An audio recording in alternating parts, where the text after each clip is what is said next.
Hey, Hey guys, CryptoDad here. Thanks for joining me on the Saturday night live stream, live from Michigan, where you can throw out questions and I'll do my best to get them answered. We'll talk about Bitcoin. We'll talk about the news. I'm going to move some crypto around for you guys, and I'll do my very best to get to your questions and see if we can't solve your problems here live. I'm here again with the rig on a crisp Michigan afternoon / early evening. We had a little sunshine this afternoon, so I went outside and sat on the patio a little bit, and the cat came out and joined me and basked in the sunshine. So pretty nice. So tonight we're going to cover the news. I've got some news stories lined up for you. I'm going to talk about the fake news that dropped a few days ago. What do you think I'm talking about? Well, none other than the jobs numbers. We'll talk about that a little bit. I'm going to show you how to use the Jupiter DEX, or decentralized exchange, for swapping tokens right within your wallet. We're going to move some Bitcoin back and forth between the Coinbase exchange and my wallet. And I'm going to talk a little bit about a new way that Ledger Live is handling ERC20 tokens. Someone pointed it out to me in the comments. It's really not that groundbreaking, but it's just basically another interface for how you add tokens using Ledger Live. They used to let you sort of add the token and give you an address, and now they just sort of take you back to the Ethereum wallet address, which is basically the same thing it always was. And I've allowed all people in the stream tonight. I haven't blocked out anyone that's not subscribed, so we might have a fun ride tonight. I might need to get some spammers out of here. We'll see. We're just going to have some fun tonight. So thank you, everyone, for joining me. Let's go over to the big screen. Hopefully everyone can hear me tonight. It looks like my mic is not muted at the moment, so let's hope it stays that way. I have a bad habit of muting this mic, but that's okay.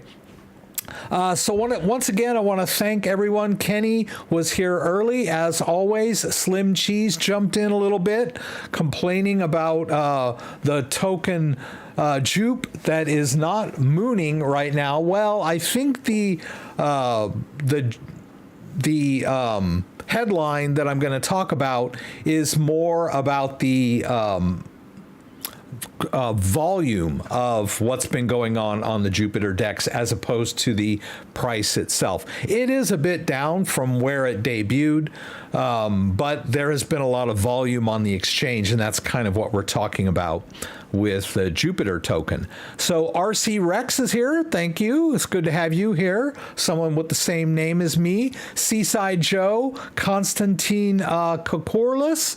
I hope I pronounced your name correctly. In with a few questions. Wanting to know if you could store the JUP token and the WEN token in a hardware wallet. And yes, you can. All you have to do is connect your hardware wallet to one of the main Solana wallets, and I'm going to be using Soulflare wallet. Let's see. Simon is here. Barbara K is here. Brian Caffeine is here. Les Square is here. P Wizzle. Paul, thanks for joining us. Norm65 just claimed your airdrop. Cool. Interesting. Another taxable event. NC Fam. Mohammed. I don't read Arabic, but I do have Google Translate. I might check that out later, but I can't read. I am live. Yes, Amsterdam, Holland. Thank you for being here, Mustafa Lam. So for those of you who are not familiar with the live stream, I've got a breakdown of what we're going to talk about, some of the news stories, and our topic of discussion is Bitcoin maximalism versus optimalism? Or are you a Bitcoin maximalist or a blockchain believer? That topic has come up since I posted my Jupiter airdrop claim video. I got a Bitcoin maximalist in there bagging on me for shilling tokens or irresponsible for telling people how to deal with altcoins. There are a lot of people out there that don't believe in altcoins. They only believe in Bitcoin. I've got a little article about that. We'll talk about that. And then like I mentioned, I'm gonna do some stuff on JupiterDad's and move around some Bitcoin and talk about Ledger Live and its interface. There's some cool products that I've got affiliate links for down in the description. The SecureX Shield Bio card, one of the newer crypto hardware wallet card-based wallets. Pretty cool. Just like, not exactly like the Tangem wallet, but pretty interesting. I've got some of my magnetic cables we'll play around with tonight. I've got some links there if you're interested in that. Tangem wallet. Don't forget to use the CryptoDad at checkout. A lot of people claim that it doesn't work, but it does if you do it right. And it's a good time to buy a Tangem wallet. Okay. Yeah, so I don't know if they're giving discounts for any new holidays coming up. Maybe Valentine's Day, I guess. But if you go on their site to buy a card and you paste in my code, make sure that it's all uppercase and then hit this little arrow here to apply the discount, and it will apply a 10% discount for you. So just wanted to let you know about that. Let's go ahead and jump into the news. I got a lot of stuff I want to do tonight. Hopefully it won't get too crazy in here by allowing everybody. But this is the big story tonight. Jupiter's JUP rallies on with Solana supporters leading the charge. So the price of the JUP token is maybe a little bit down from where it was when the drop hit, but not that much. But there's a lot of volume on the JUP exchange. One of the most anticipated airdrops faced social media ire over its novel token distribution plan. So let's talk a little bit about that. Jupiter's JUP tokens have racked up billions of dollars in trading volumes and amassed thousands of hodlers, or holders, I guess, days after a massive 700 million airdrop to users within the Solana ecosystem that raised some concerns around its distribution mechanism. At the time of writing, the token exchange hands at 60 cents, giving it a market cap just over 800 million. Data shows Jupiter is a decentralized exchange, or DEX, that routes orders to several other Solana-based exchanges and executes the best available price for an asset. As I mentioned, I'm going to demo exactly how you do that. So they dropped on Wednesday. A lot of people got their JUP tokens. I did a video on how to claim them. You can still claim them if you haven't. If you've been using the JupiterDad's or used it last year, you might be eligible. There is no it doesn't depend on how much you use the JUP exchange. It's just going to be a flat 200 JUP tokens. But if you used more than one wallet, then you can claim more than one. So in my case, I only had one wallet that was eligible for the JUP tokens, but the when token drop, I was eligible for more than one because I had used several wallets that were eligible. So I know most of you are only using one wallet. Somebody claimed that they got a lot more JUP than 200. I think it was just maybe a spammer or a trickster of some sort. I don't know. The trading pool allowed Jupiter to offer tokens in a specific price range. Okay, so it also offered the tokens on the open market using a trading pool so that investors could buy JUP and airdrop recipients could sell their newly minted tokens. So they wanted to provide a little bit of liquidity so that when people were claiming their airdrop, they had the option of just selling right away. And when it dropped, it was worth about $140. That's really in US dollars, right? That's nothing to sneeze at. So a lot of people took advantage of that, immediately sold their JUP tokens for Solana or US dollar coin, which is a stable coin, which is across several chains. And there is a version of US dollar coin on the Solana chain. So a lot of people took advantage of that and just sold their JUP tokens right away. But this trading pool, as I mentioned, where the price action is driven by market, I think I said that already. The tactic drew the ire of some crypto market observers as they liken the pool sales to initial DEX offering, or IDO, instead of an airdrop.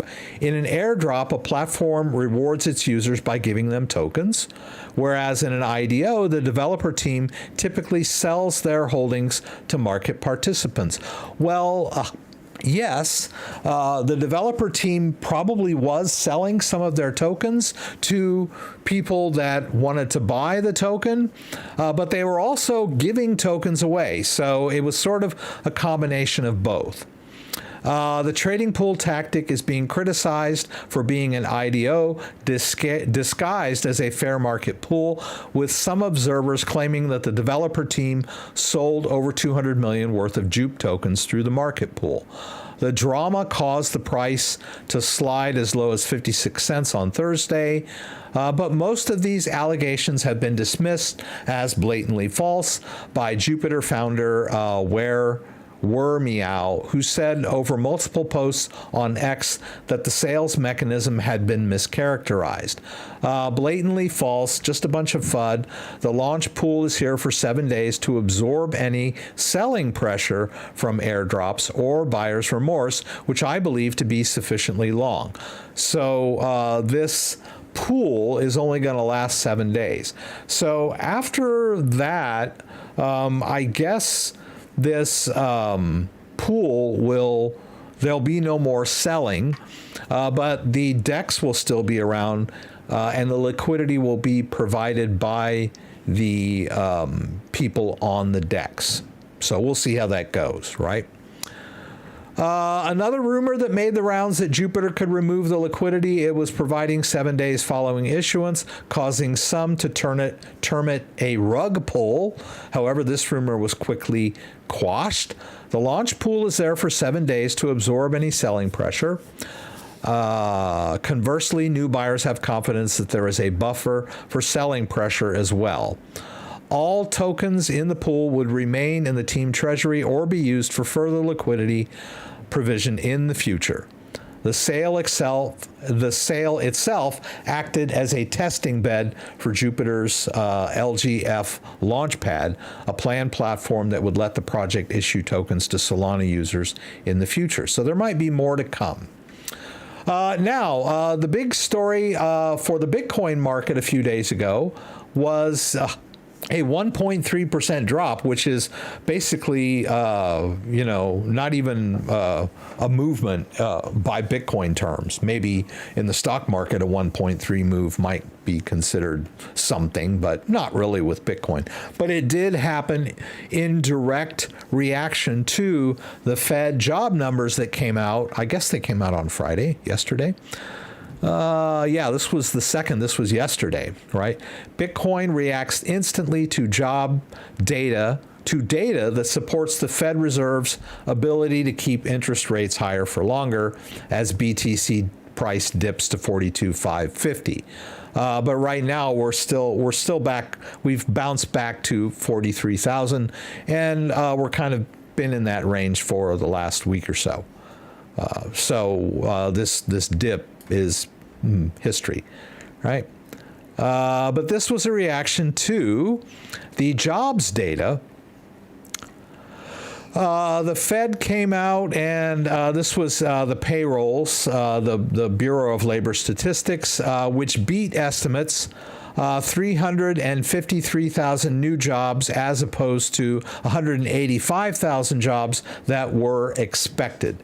So the jobs data beat expectations, and we're going to talk about that a little bit.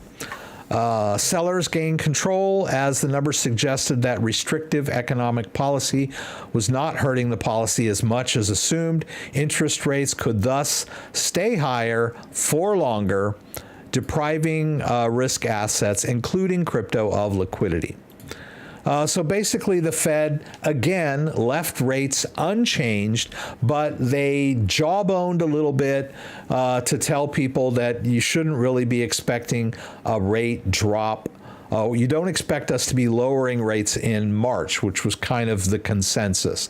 So now the odds of a March rate drop have changed, right? They're much lower. Let's see, what was it? The odds of the move occurring in March stood at 17.5 at the time of writing versus 45% earlier in the week. So it was almost a 50-50 that they were going to start to lower rates in March, and the Fed's jawboning has kind of dropped that down. So let's talk about what that means, right? Or what that jobs data really was. I know I've harped on this before. I know you guys don't really care much about the jobs data, but I think it's really important to look at how gamed these job numbers are by the Bureau of Labor and Statistics and the Biden administration, however you want to think about it. So let's look at that jobs data. It was unexpected that there was a 350K new jobs, in quotes, the most since January of 2023, double the consensus forecast of 185K. And more than the highest estimate, which was 300K from Optimist. In fact, this was a 4 sigma B2 estimates. Sigma being something in statistics that is, I forget the term. I took statistics in college. Standard deviations above the norm. Aha, there, I got it out, right? 4 sigma is like 4 standard deviations above the consensus estimates, right? The headline data was stellar across the board, blah, blah, blah. The highest since last September, and a slap in the face to the Fed's disinflation narrative. Or it would be if one didn't think of checking how the average rose, okay? Oh, we're talking about the inflation rate and the average hourly earnings, which went up. Right? Oh, people are making more per hour. That's good too, right? Well, it turns out that since average hourly earnings is a fraction, it did not rise due to a jump in actual wages, since its earnings over a period of time rose because the Bureau of Labor Statistics decided to sharply slash the number of estimated hours everyone was working from 34.3 per week to 34.1, which may not sound like a lot until one realizes that the last time the work week was this low was when the economy was shut down during COVID. One would have to go back to 2010 to find a work week that was this anemic. And so basically this was because the hourly wages rose because the Bureau of Labor Statistics decided to change their average work week, right? And speaking of revisions, in January, the Bureau of Labor Statistics conducted its annual re-benchmarking and update of seasonal adjustment factors. What was, until December, a decline in jobs has now been miraculously transformed into gains, as the chart below shows. Let's take a look at this chart, right? These are the job numbers pre-revision and post-revision. right? So the green is post revision. So these orange bars are the actual job numbers. Okay. So a lot of gaming of the figures by the Bureau of Labor Statistics. Look at this particular chart. This is the BLS figures compared to ADP. ADP is a private payroll organization, and look at their figures compared to the Bureau of Labor Statistics.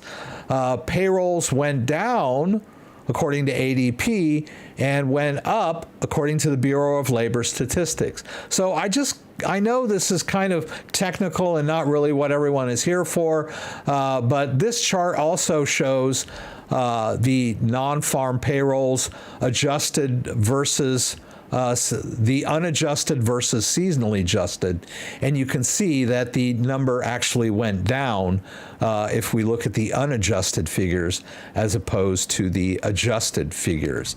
So a lot of gaming of the data. And then the jobs, the most striking one is the full-time versus part-time. So you can see that this gain in jobs was almost fully due to part-time jobs, whereas full-time jobs went down. So basically this just means that people that had to get a part-time job, and most of these people already have one job, are getting another job, and so part-time jobs are going higher. So this is really not that great news.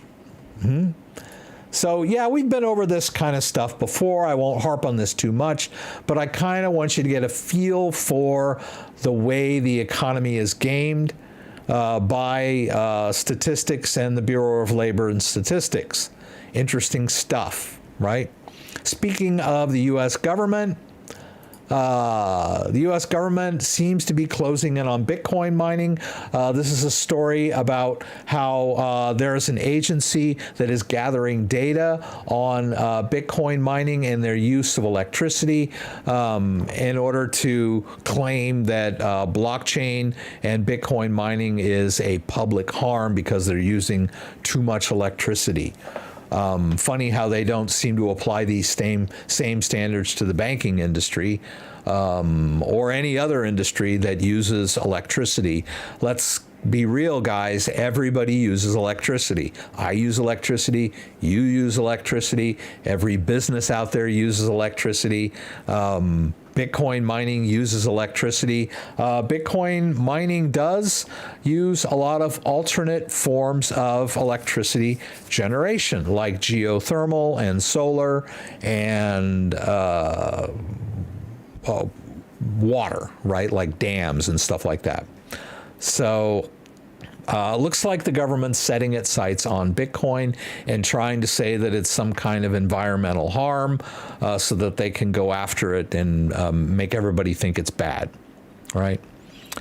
I won't go too much into this story, but it's interesting that, you know, even though the ETFs have been approved, the government is still going after Bitcoin and trying to make it look bad and give shills and naysayers ammunition to argue against Bitcoin.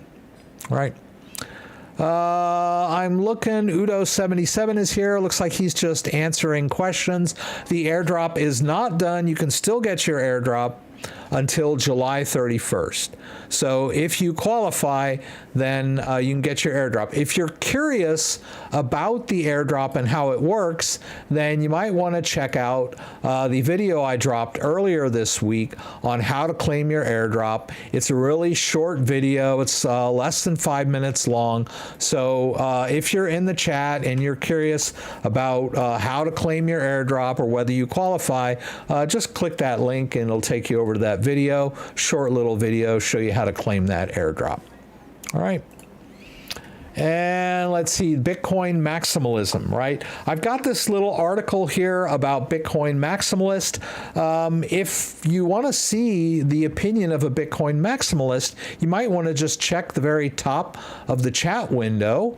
You can see at the very top there, Notadrude commented, more altcoin shilling for the people who want to get poorer by trading altcoins, thinking it's the key to success or getting fiat richer. Now, I replied to him, but I think he just posted that and left. But I had someone in my comments on that airdrop video that was calling me irresponsible for telling people how to claim a free airdrop because Bitcoin is the only true cryptocurrency and everything else is just gambling and fiat. I mean, I pointed out in the back and forth that a lot of people managed to make a quick little profit by claiming their airdrop and selling it right away, and he was like, "Oh, fiat is fake money." So basically, this article is talking about a small minority of Bitcoin maximalists that are getting a little toxic. And I am no stranger to, I don't want to call everyone a troll, but I get a lot of people in my comment section. There are scammers, of course. They're just spamming their coin or whatever. But I get people that kind of touch a nerve with me, criticizing me, for being a shill, or whether it's talking about Ledger or it's talking about JUP token. And I've learned to, get a little thick skin and deal with them. And I have found that when someone's in my comment section and they're saying things detrimental or personal attacks to me, that the best way to deal with them is to engage them, be assertive but not aggressive, and just sort of talk back and forth. A lot of times someone that says something that maybe hurts my feelings, after I talk to them a little bit back and forth, it turns out that they really weren't trying to be mean. They were just expressing their opinion. And other times they stick to their guns and I stick to my guns, and we end up having a conversation. So yeah, I mean, I just wanted to bring this article out. We can talk a little more about Bitcoin maximalism as opposed to just believing in blockchain. But seriously, I've been around Bitcoin for a really long time. I believe in Bitcoin. I think it's the granddaddy of cryptocurrencies, but I'm not a maximalist to the point of attacking other people for the fact that they want to trade Solana or Ethereum, or they want to invest in other cryptocurrencies or take advantage of blockchain technology. So I've got this little article here. Right. So let me see where people are at. It's good to have a lot of people in here talking about the airdrop. Paul likes Soulflare. Okay. Let's see, JDO is here. The truth is in the statistics. They don't lie, but liars use statistics. See your gov. Thanks for helping us out. The Bitcoin fees are insane, so you lose money by using Bitcoin right now. That's a good point. Bitcoin fees are really high. I'm going to bite the bullet and move some Bitcoin back and forth tonight, and I am going to take a hit on the fees, but I want to show you how to move Bitcoin. It's not always this bad. There's a lot of interest right now. The market's really up, so I'm going to move some Bitcoin and show you guys how that works.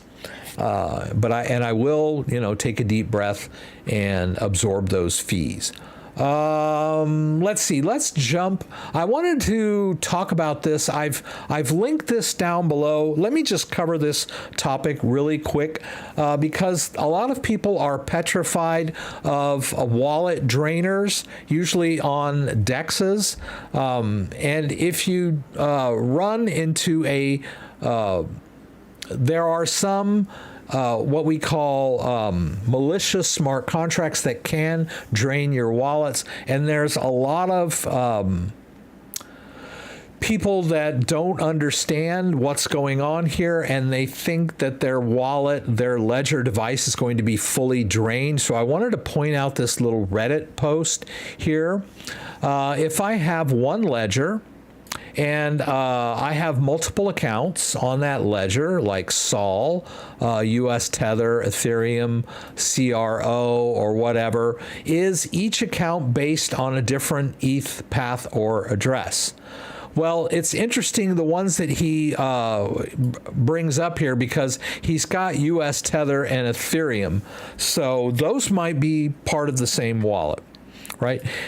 If I hit a wallet drainer on Ethereum, will it be able to empty out the rest of the coins, or are they independent of the initial Ethereum address? Thanks for helping out. They are all independent, all right? The accounts are separated, even if you have two different ETH accounts. So what he's talking about is, in your Ledger Live, you might have more than one Ethereum account. So you can see that I have an Ethereum account here, and then I have another Ethereum account down here. So that if I get hit with a wallet drainer and I have my Ledger device connected, the wallet drainer will not have access to my other Ethereum account. They're on two separate addresses, right? And then, of course, they're not going to have any access to my Bitcoin, because that's a completely different chain, right? The Bitcoin blockchain is completely separate from Ethereum. So a malicious smart contract on Ethereum is not going to have any access to my other coins that are on different blockchains, right? So let's go down a little bit more here. Ledger comes in, right? Ledger customer support or success. Each account you create on your Ledger device for different cryptocurrencies like Solana, Tether, ETH, and CRO will have its own unique address and derivation path. These accounts are independent of each other, even if they are all accessed through the same Ledger device. If you encounter a wallet drainer on one of your Ethereum accounts, it would not automatically have access to your other accounts with different cryptocurrencies. Wallet drainers typically target a specific address or account, and because each cryptocurrency operates on its own blockchain with unique addresses, accessing one would not grant access to the other. That's very clear and concise statement. However, it is important to practice safe security measures across all of your accounts to prevent unauthorized access. Always be cautious with your transactions. Never share your recovery phrase, and verify the authenticity of the addresses that you're interacting with. So this sort of grays the line a little bit. The original poster was not asking about a wallet drainer in the case of someone revealing their seed phrase. If you reveal the seed phrase of the wallet, then your entire device is subject to someone gaining access to the cryptocurrency. That's not really what we're talking about here. We're talking about wallet drainers in relation to malicious smart contracts. And those are usually a problem when someone has their device attached to a decentralized exchange, and they get a fake authorization pop-up that they think is simply authorizing their trade or their connection to the DEX, and it's actually, when you click OK, you're authorizing a wallet drainer. I just wanted to clear that up. A lot of people are really worried that people are going to suck their crypto out.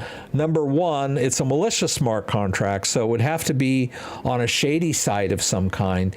And number two, the hardware wallet cannot be drained unless the user actually approves this request. So this is not just gonna, it's not just gonna reach out and suck the crypto out of your device unless you grant access. So you have the power to approve or not approve any window that pops up and asks for an authorization. So it's up to the user to, first of all, mitigate the attack surface by not connecting a wallet that's got a large amount of Ethereum in it or a large amount of any ERC20 token. If you're going to be on DEXs playing around, then you should be using working amounts that are not, your main stash. So you can keep that main stash on a different Ethereum account or a completely different hardware wallet to mitigate the risk when you're doing this kind of stuff. So it's a good Reddit post. I thought you might want to check it out. Let's get into the meat now. Okay. Let's start off by the Jupiter DEX. And I wanted to walk you through the whole process of how we connect to a DEX with our wallet. And I'm going to be using my Ledger device. Let me unplug my mouse here and connect my device. Here's my Ledger device. I'm going to connect it to my computer with my cable. I'm using the desktop version of Ledger Live here. Just got to get this pin entered. So we're talking about Solana tonight and the Jupiter token.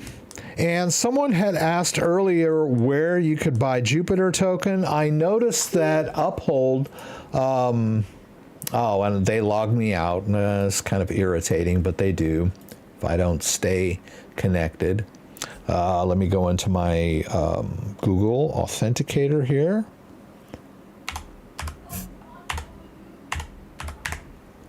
Okay. You can trade JUP token on Uphold. I don't know that Jupiter token is available for on Coinbase. Let's see. I doubt it. No, it doesn't look like it. But I do believe that you can trade it on Binance proper. I don't know about Binance US. Let's see. Let me just try and see if they even have it here. JUP. No, not on Binance US. But it does, you can buy it on Uphold. And these are centralized exchanges. But I'm going to show you how you can buy it on a DEX, right? A decentralized exchange. But someone had asked earlier where you could buy JUP token, and you can buy it on Uphold. Okay, if that's what you want to do. Let's see here. Okay, so let's take it step by step. The first thing we're going to need in order to interface with the Jupiter DEX is a wallet. And I like to always use a wallet that can interface with my Ledger device. So in order for that to work, though, I need the Solana app on my device. So I'm launching Ledger Live here because Ledger Live is where we download and install apps on our device. So I'm going to allow this. Let me go ahead and just move this camera in here. Let's see. Okay. Okay. So you can see what I'm doing on my device here. So we're going to allow a secure connection with our Ledger device so that Ledger Live can interact with my device. This is where we add and remove apps. So you can see that I already have the Solana app on here. All right, now we can delete it. Let's start from the very beginning, right? Let's say we're just getting started, right? So we look for Sol. And we say, okay, there's our Solana app. If we want to manage Solana using our Ledger device, we need to install the Solana app. Now, if this is the very first time you're doing this, what you are basically doing is generating a private key for a Solana wallet. Now, this private key is generated by the device based on its master private key. Now, if you delete the Solana app off your device and then reinstall it like I just did, it's going to generate the exact same Solana private key that it did the first time I did this. And I believe you might be able to install multiple Solana wallets on here. I don't think so, but it always starts with the same one. So what the hell am I talking about? What I'm talking about is that if we go over here and let's go ahead and delete this account. And so let's say, okay, I just installed the Solana app on my device, and now I need to add a Solana account to Ledger Live. We'll just type it in here and hit Sol and hit continue. So it wants me to open the Solana app, so I'll do that by clicking both buttons. Now, if this was the first time you installed Solana app on your Ledger device, you have an empty wallet, right? It's just going to show you an empty wallet and say, okay, you want to add an empty Solana account? Here you go. But what's going to happen in my case is nothing short of a miracle, right? You saw me delete the Solana app off my device. So you basically saw the wallet just get destroyed. And so through the magic of cryptography, the wallet just got recreated.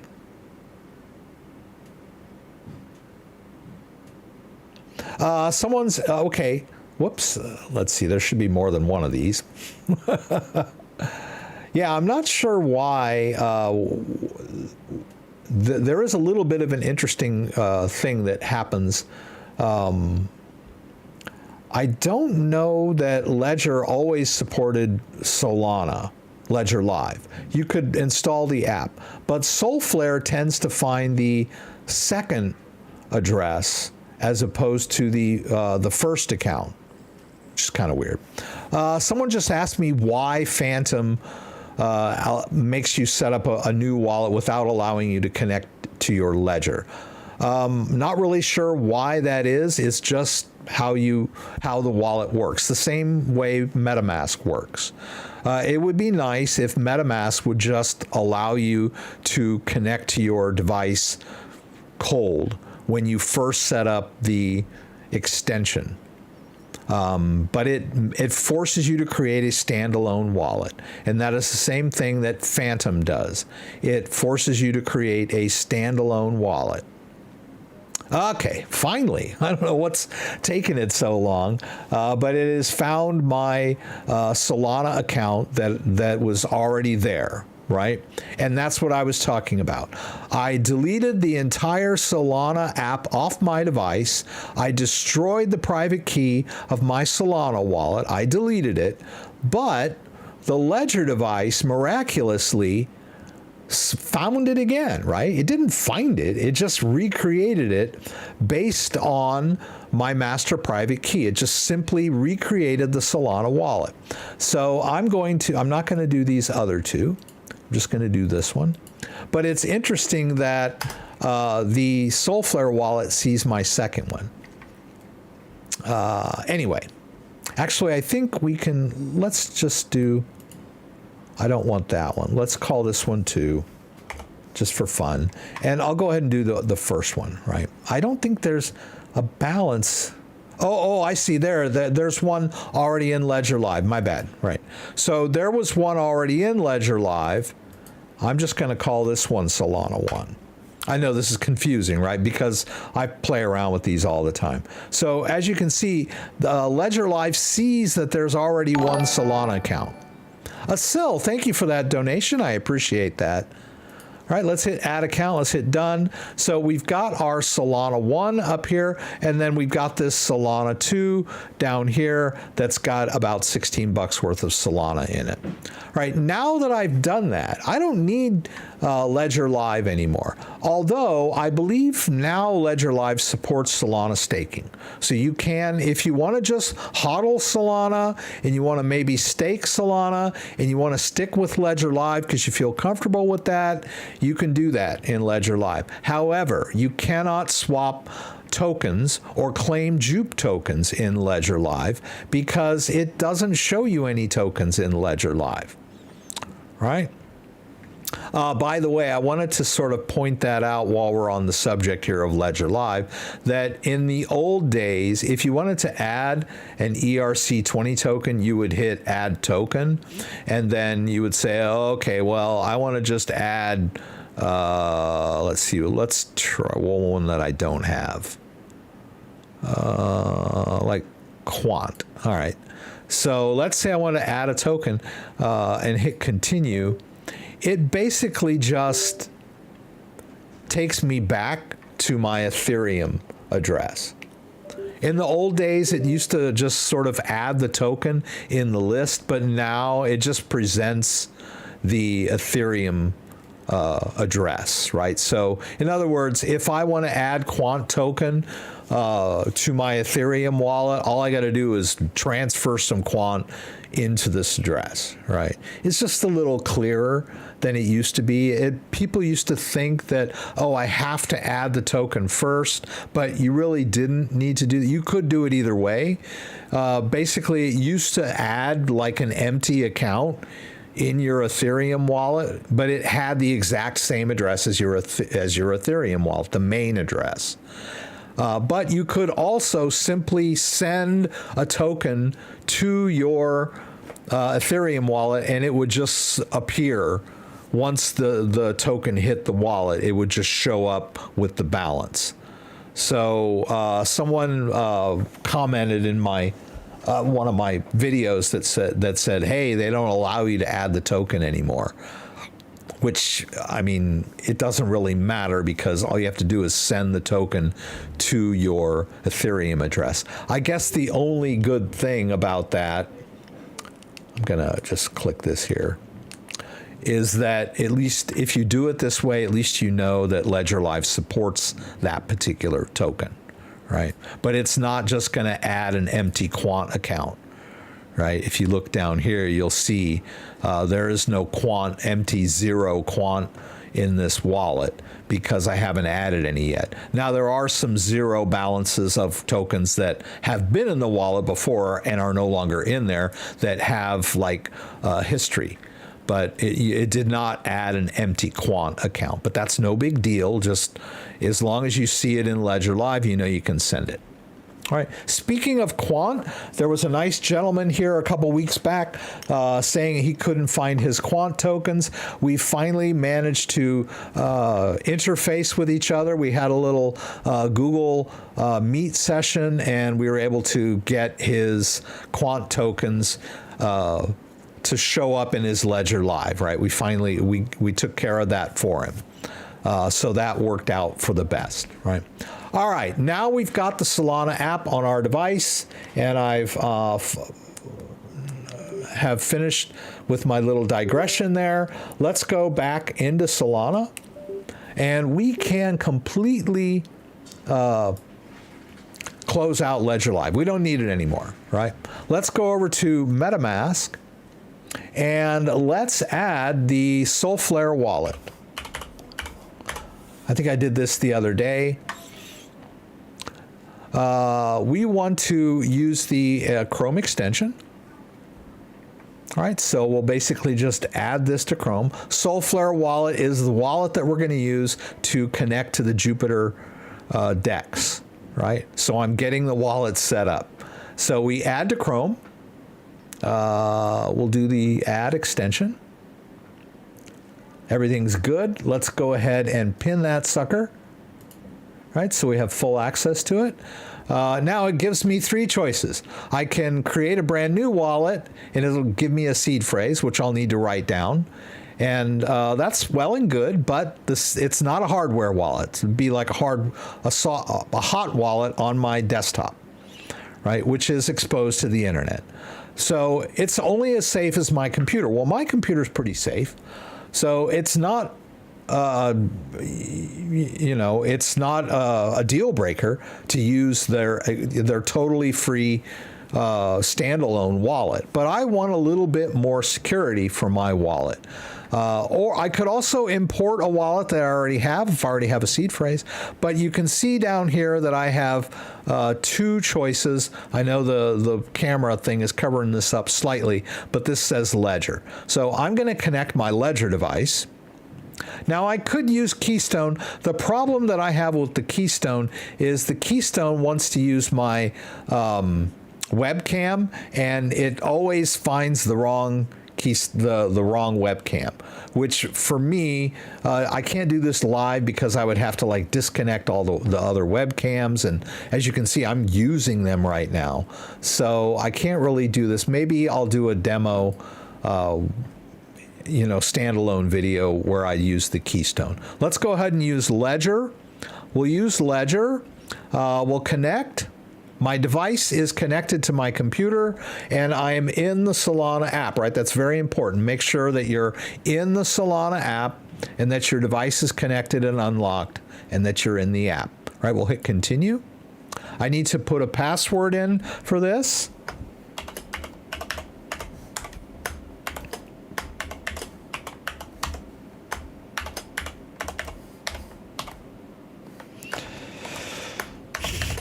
I hope I did that right. Okay, I think we're good. So it's going to detect my existing accounts. Take it a minute. It's basically the hardware device is exporting its public information. So check this out right here. It sees two accounts. Look at those totals. Well, actually, this total is different because it sees my tokens. If we go back to Ledger Live, we can see that one Solana account. I'll go here. Remember that Solana 2 account? It has 0.618. That's it right there. $16.44. 1651, very close, right? This one is, the other one is inaccurate according to Ledger Live because it sees other tokens, right? Let's go ahead and check it out. We'll just use that one. Let's hit continue. We'll hit continue again, and we'll go ahead and enter.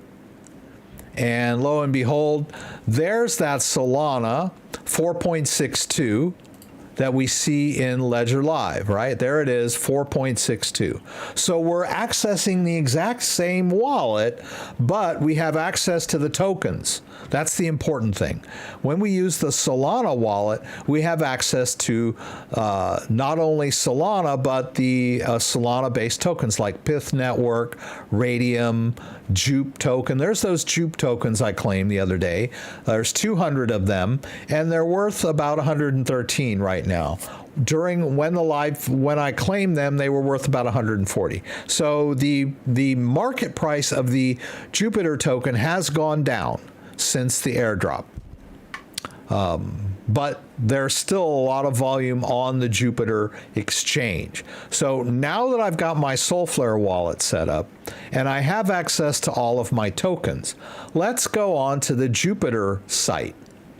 All right, and I want to give you the address of this, guys, if I can.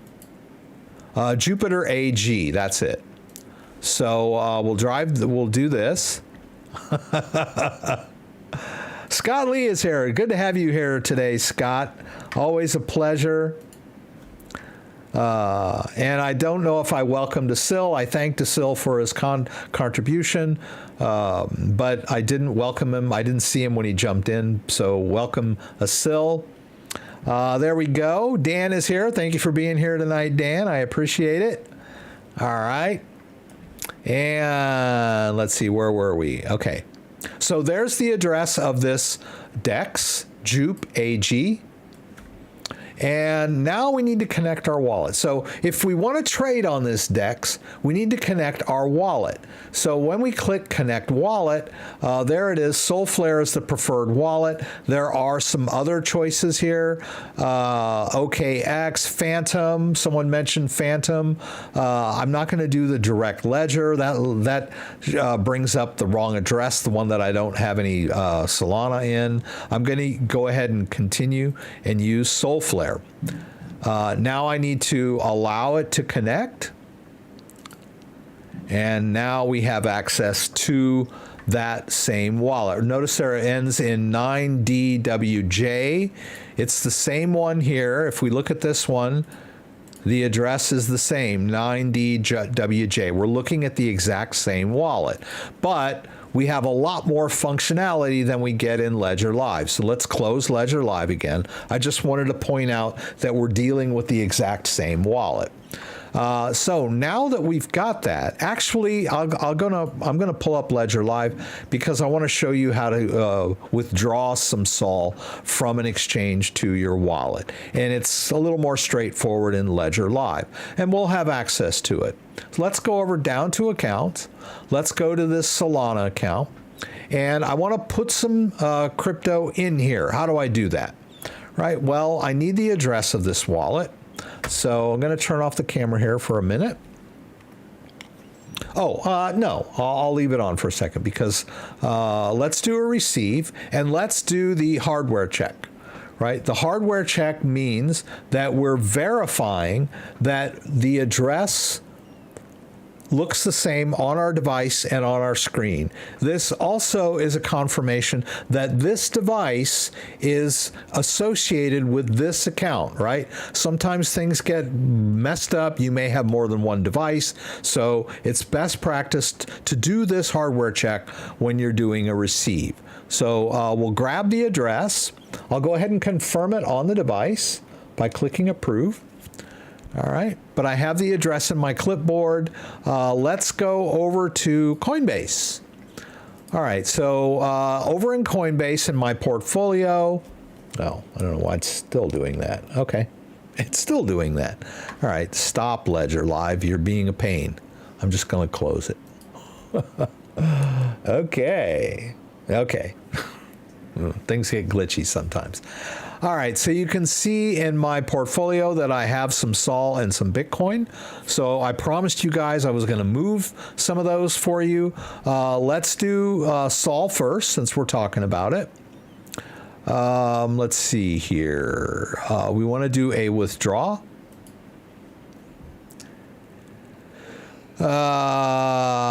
No, I don't want to cash out. I want to think, yeah. Well, let's see if I can do it this way. No. Yeah, it's a little tricky to do a withdraw in Coinbase Advanced, all right? If anybody knows how to do it, I would appreciate some help. Send. Oh, okay, here we go. Send. I think that's what I want, right? So I want to send some of my tokens out. Why didn't that happen before? I did withdraw. Okay. Okay. My bad. I should have seen it. I thought it was receive. No, it's send. I'm just all freaked out. Anyway. So we want to send some tokens that are in our Coinbase account out to our wallet, right? That's the whole point of this exercise, right? Now, some of you may not know how to buy crypto on Coinbase. It's fairly straightforward. It's not too bad. If you're using just regular Coinbase, come on now. Oh, why won't this let me move? Oh, okay. Okay. I can't seem to switch over to regular Coinbase. Okay. Okay. Oh, wow. Okay. It used to be really easy. If you clicked over here, you could switch between regular Coinbase and advanced Coinbase. But apparently that's not working for me tonight. Eek. I don't know what that's all about. Let's try this. Let's go to just Coinbase. .com. See if that takes me where I want to go. No, I'm still in. I'm still in. Yeah, it's just, I don't know what it is. My web browser's a little glitchy tonight, so I can't show you how to buy in regular Coinbase. In Coinbase Advanced, you'll need to deposit some dollars in your account first from your bank, and then you can buy by using the trading interface over here. All right. But I'm assuming we've already done that, and we just want to get our Sol out. So let's do it one more. Let's just do this, right? I need to switch to Solana, right? And I can send it all. This is a small amount. Please do small tests before you send large amounts. Please, please, please. Where am I going to send it? I'm going to send it to the address that I got from my Ledger Live, wherever it went. I guess I closed it. Okay. All right. Well, why did I close Ledger Live? I don't know. Okay. All right. Oh, because it kept giving me a hard time. It wouldn't allow me to. Anyhow, you guys are probably thoroughly confused at this point. Okay. So we want Solana to come into this address, right? And that was the address that we got, right? There it is again. All right. So let's go here. You can see it's the same address. It ends in 9DWJ. You can confirm where it's going. We'll hit preview send. It's going to cost us 1 cent, right? Not bad, right? So we'll go ahead and send that out. I need my 2-factor for Coinbase. I'm going to put that in. Off it goes.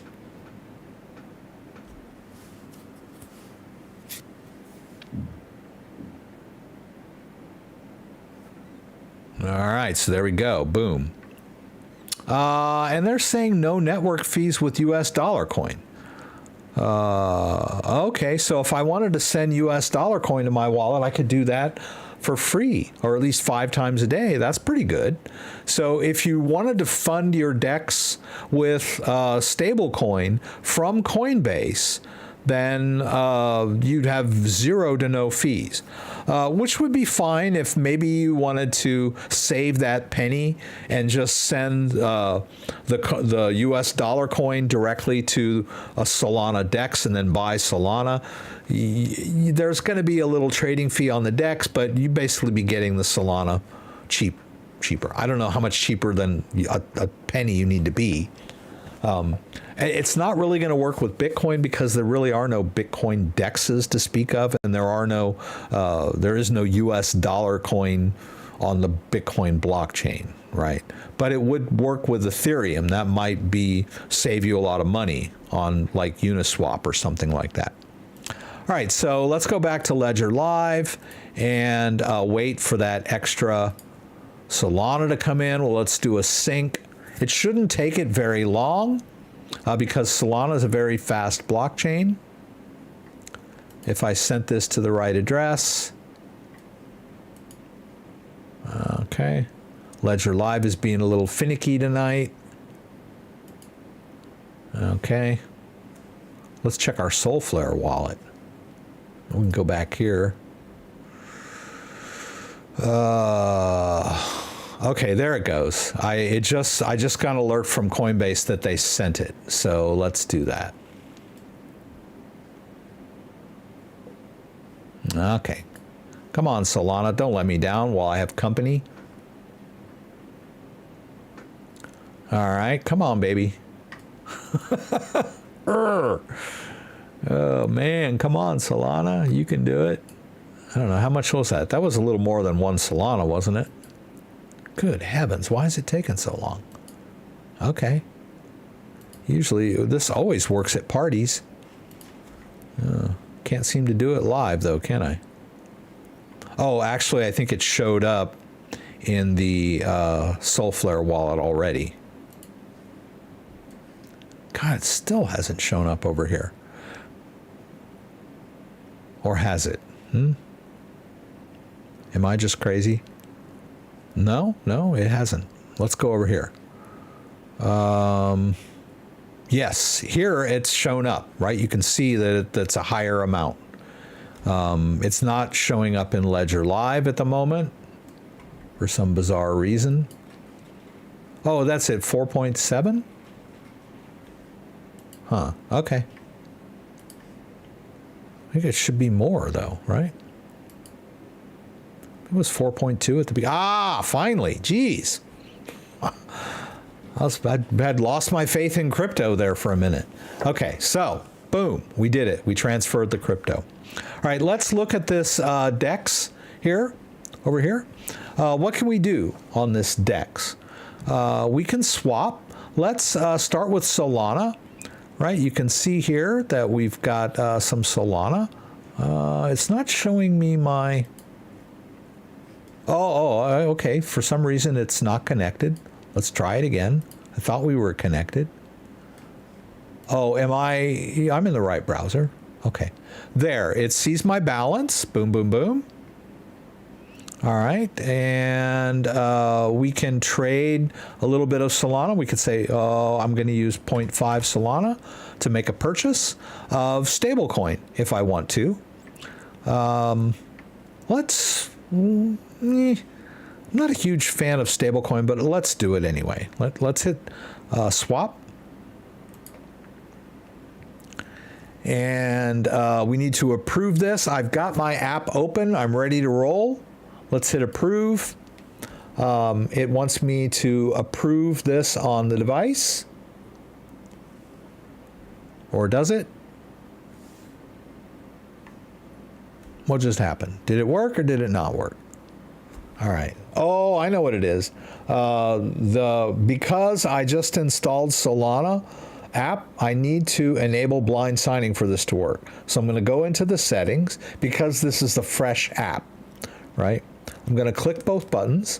Where it says allow blind sign, I'm going to click there. And now I need to toggle between no and yes. All right, I'll click yes. And now blind signing has been enabled. You have to do this, otherwise it won't work because the Solana app is not fully compatible with this DEX. All right, now we can do this. Let's hit swap. All right, we'll go ahead and approve this again. And now it shows up on my device, right? There's the message hash. We'll click approve and the swap will go through. So we have to enable blind signing in order to use this DEX.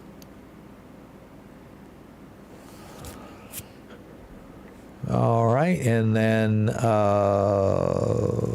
sure, it went through, right? We got 48. Let's go over here to this.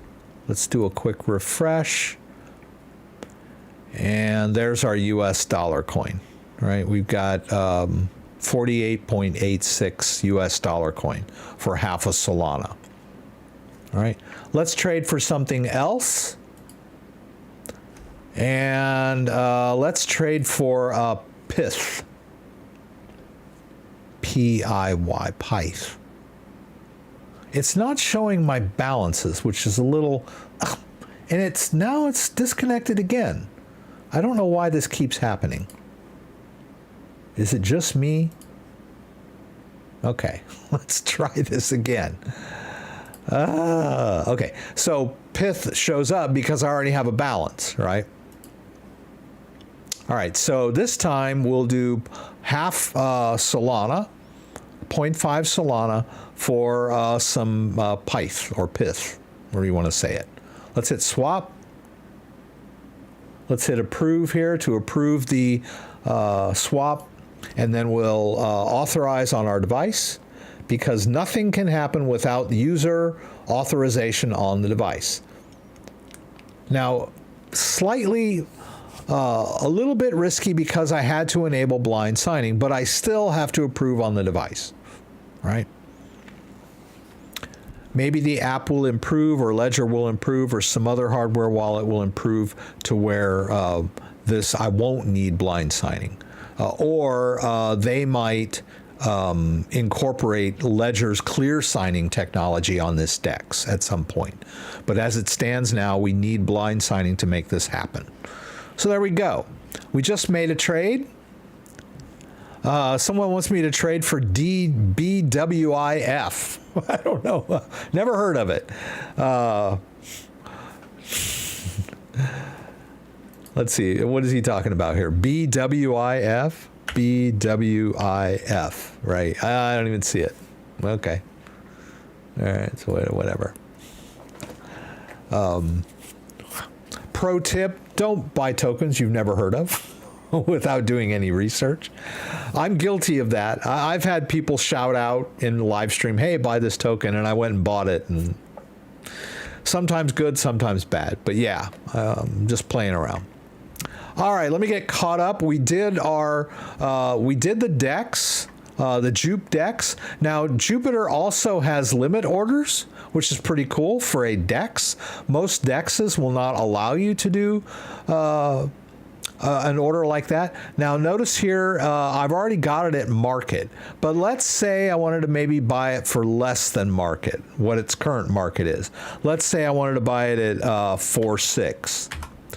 Right, which is like 4% below market for this trading pair. I can place this limit order, and it will wait until the price hits the right thing. Now, I'm assuming I have to go ahead and authorize the transaction on my device ahead of time because I may not be around when this happens, right? This might happen later in the day or the next day or whatever, because you can have it as a never expire, or you can put it, after, it only after an hour, but the default is never, which means, the order will never expire after you've authorized it. Now, I'm assuming that, let's say it doesn't go through, that maybe you can go in there and cancel it. I haven't played around with this, but this is a pretty innovative feature.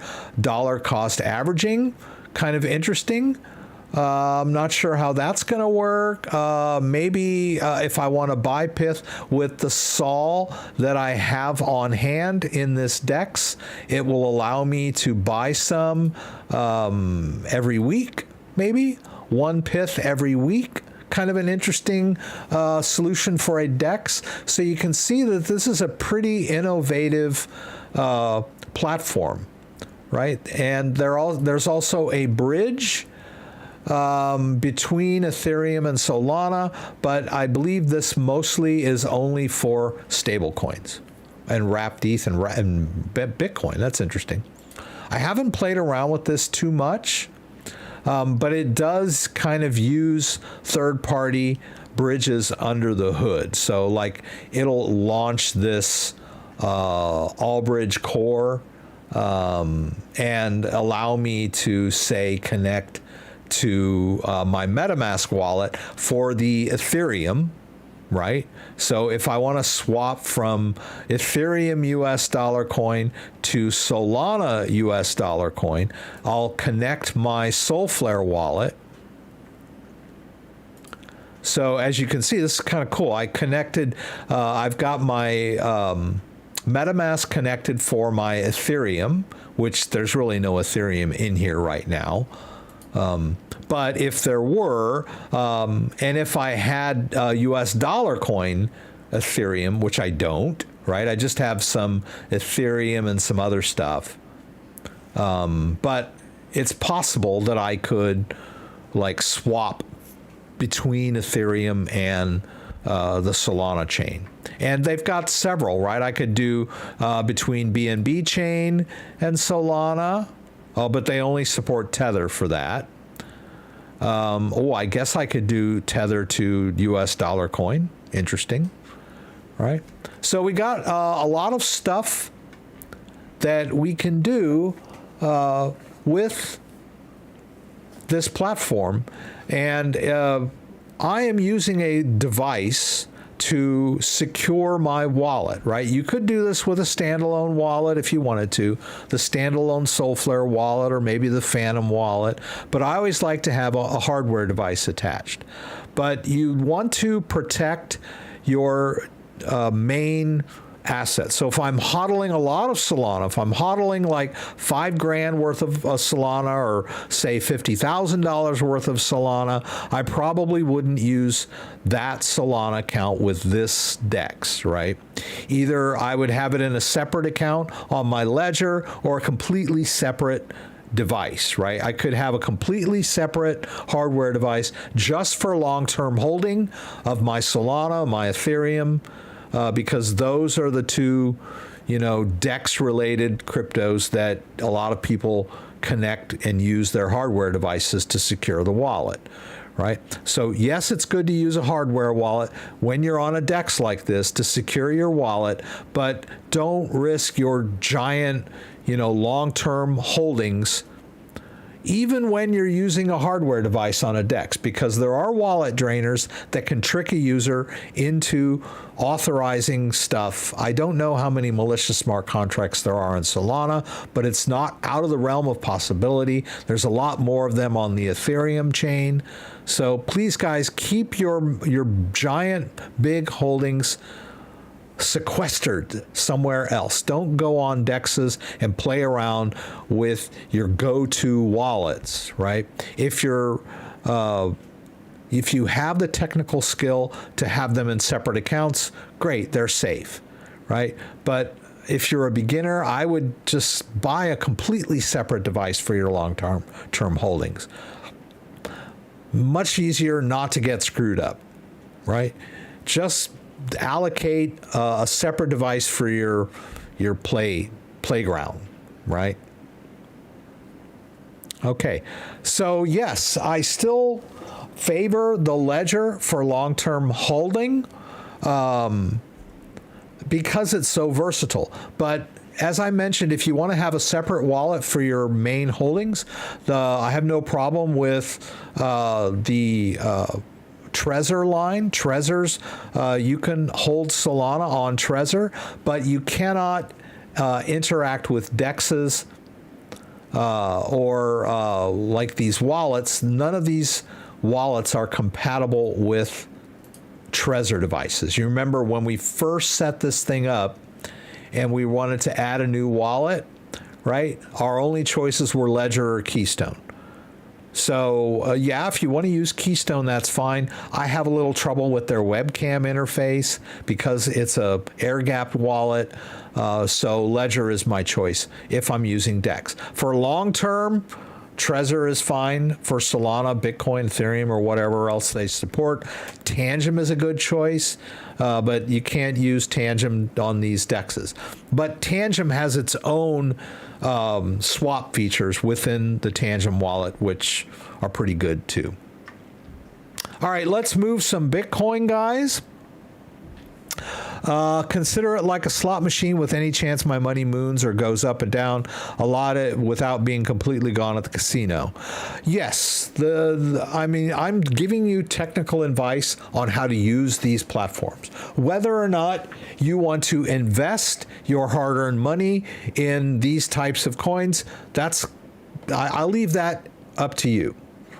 So I'm not telling you to run out and buy Solana. I'm not telling you to run out and buy Bitcoin. I'm not telling you to run out and buy JUP token or Pith token or anything else. I'm just showing you how to do it if you want to do it, right? I'm not here to give you financial advice. I'm here to give you technical advice on how to make it happen if you want to.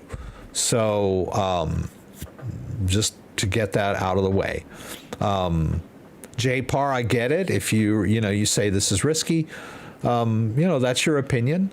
And I'm trying to stay out of that argument, right? I'm just here to show you how to do it. There are a lot of people want to know how do I do it? That's what I'm here for. All right, why don't we do a Bitcoin transfer? We had talked about this earlier. Someone had mentioned that it's very expensive to move Bitcoin. Yes, it is. Let's get out of this. And oops, let's quit. Let's go. Let's move some Bitcoin into my Ledger wallet. I'm going to use, now I have this one wallet here, the Bitcoin affiliate. Notice it says SegWit. It's an older type wallet. That's totally fine. There's no problem with that. But just notice that when we use a SegWit wallet, that the Bitcoin address starts with a 3, which it's just an older format. Right? If you're going to use a Bitcoin wallet, better to use a native SegWit wallet. And I have one here that's empty, Bitcoin main. Notice it says native SegWit up here. And let's go ahead and generate the address. It's asking me to open the Bitcoin app, so I'll, move back. Let me see here. Yeah, I'll click both buttons. Let's open it up. Let's try that again. I was messing around.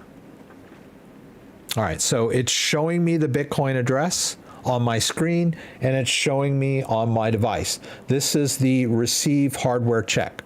Always best practice, before you move Bitcoin into your wallet, do the hardware check. Make sure the addresses match, and this also confirms that your device is associated with this account.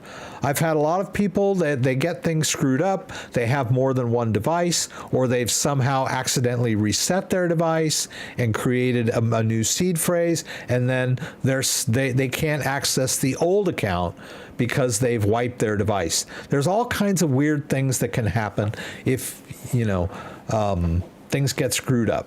So it's always best practice to do this hardware check so that you know that this account is actively associated with the device you're holding in your hand, right? Don't just keep dumping Bitcoin into an account that no longer is valid because you've reset your device. You can get access to that old account if you do a restore, whatever, but always good practice, right? I'm going to copy this into my clipboard.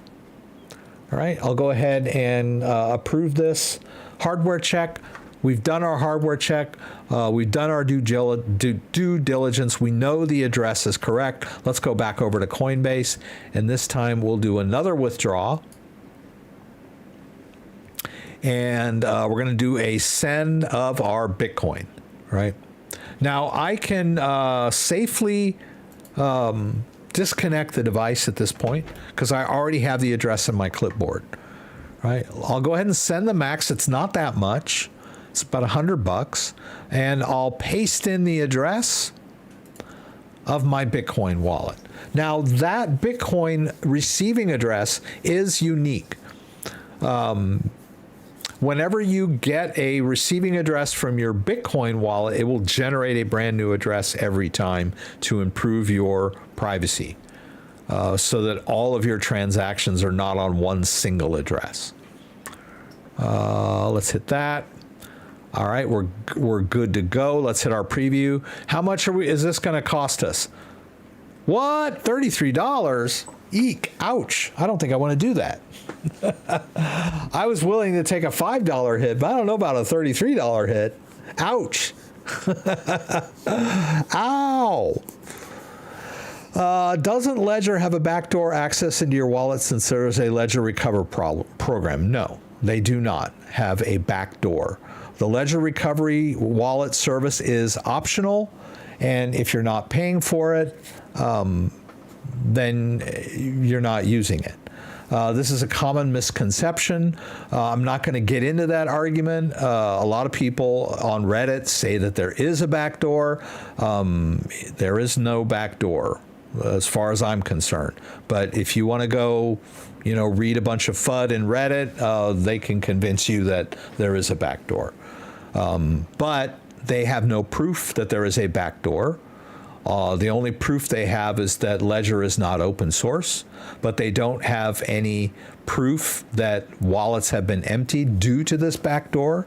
They don't have, any evidence that anyone has ever had their wallet drained from a Ledger, period. There's a lot of FUD on Reddit in the Ledger subreddit.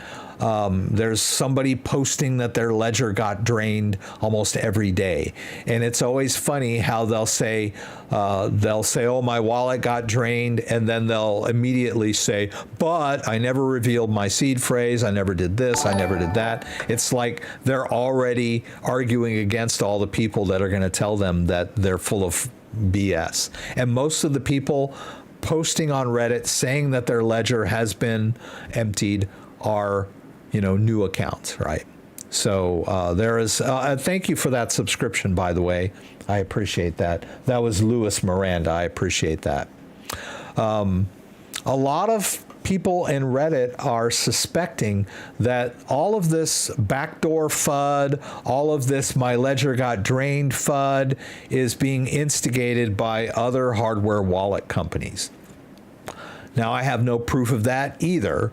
All I know is that there are quite a few FUD posters in Reddit on the Ledger subreddit claiming that their wallet has been drained for one reason or another. Most of the legitimate people that post in the Reddit forum saying their wallet got drained, after a few back and forths, it becomes obvious that they revealed their seed phrase.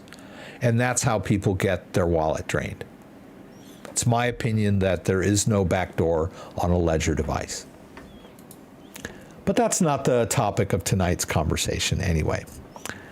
I'm just trying to understand how they have access to your private keys in order to make... Well, if you're using the Ledger recovery service, then you are, in fact, backing up your private key to their servers. That's a completely different story. But that does not give them access to your wallet. If you read carefully in the documentation of how the recover service works, it is user initiated, and there are a lot of safeguards. It doesn't give them free reign to simply reach in and pull the crypto out of your wallet. And the backup is split into shards, and it's cryptographically unavailable to the people that are storing it. It has to be initiated by the user. There are a whole bunch of safeguards. I don't really agree with that service. I think it's antithetical to self-custody. If you want to buy a wallet, I think that it's not asking you too much to manage your own seed phrase. There are just a lot of people out there that just aren't capable of that. But as I mentioned, it is a completely optional service, and it is a paid subscription service. So if you are not using it, then you really don't have anything to worry about. If you are using it, then maybe you need it. You're worried that you're going to lose your seed phrase, lose access to your wallet. I get it. But even then, it is not, if you look at it carefully, it is not that Ledger has your private key backed up anywhere. It's a service that has to be initiated and used by the user, right? Only the user can do the restore. Ledger does not have access to your seed phrase. Anywho. Do I have a first, second, and third place hardware wallet? It depends on the user. We're using the Ledger device here because it was compatible with Jupiter. We could just as easily have been using the Keystone 3 Pro air-gapped hardware wallet. It is compatible with the Soulflare wallet, but as I mentioned, I have issues with I only have one webcam.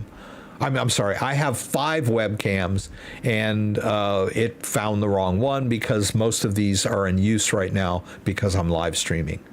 I have all of these cameras set up for using the live stream. But I don't know that an air-gapped wallet would be my second choice, not for the general user. I would say Ledger, Trezor, and Tangem are my top 3, right? I like Tangem because it's very easy to use. So that's hardware wallets. Let's see, where are we? We're at 7:30. We're doing pretty good.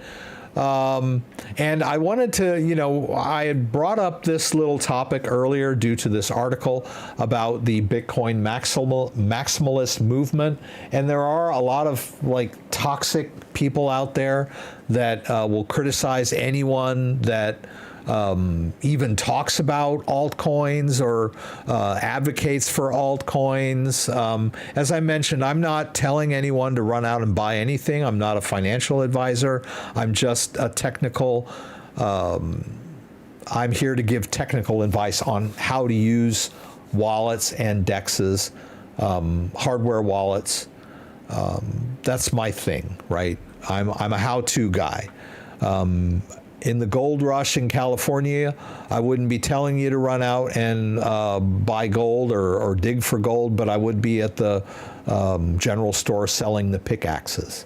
That's my thing, right? Somebody needs to, there's so much misinformation out there concerning Bitcoin and wallets, and there's nobody really explaining how to do stuff, right? All you're seeing are a lot of, articles claiming that so-and-so just got hacked and everyone's scared to death. I think a lot of that has to do not only with, alternate hardware wallet manufacturers that are trying to, cast aspersion on Ledger because they're number one, but also the powers that be don't want the average Joe to be able to manage his own crypto, so they want to scare him to death, right? Oh, you're going to get hacked. You're going to lose all your crypto, right? Trust yourself. Right? Don't trust headlines. Trust yourself. I'm here to show you how to do this safely and securely. If you do it right and you listen to common sense advice like small test transactions, use a hardware wallet, your crypto's going to be safe.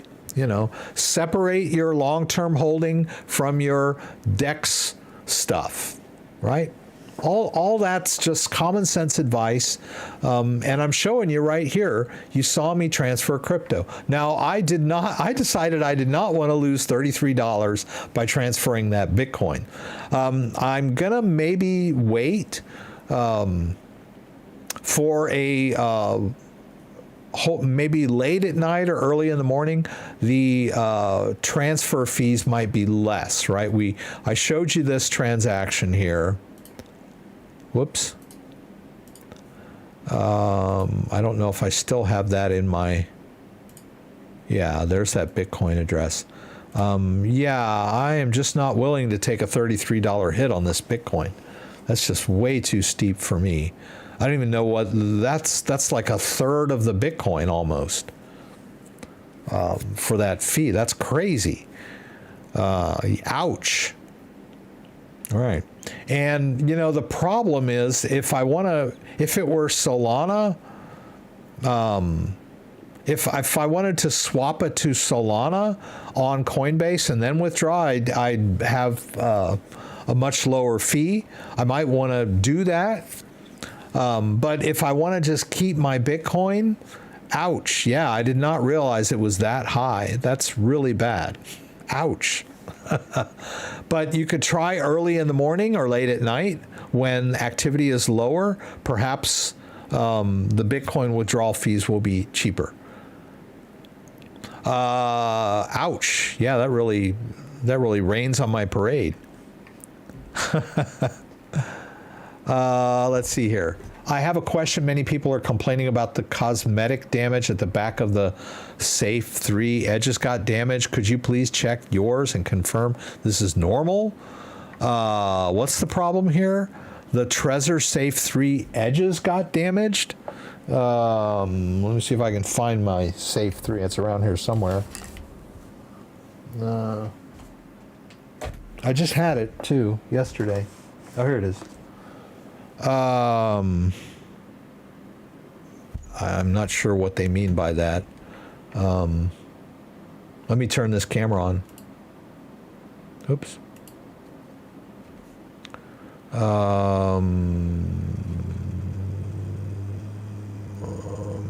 Maybe scraped a little. This is my Trezor Safe 3. Let me see what I got here.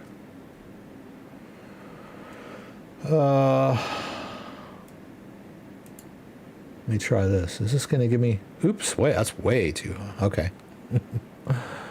Okay. Yeah, it looks a little ragged out.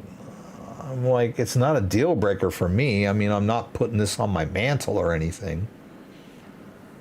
I mean, yeah, I get it. Maybe that's a little disturbing if you're like OCD or whatever, but I'm not like, I don't care.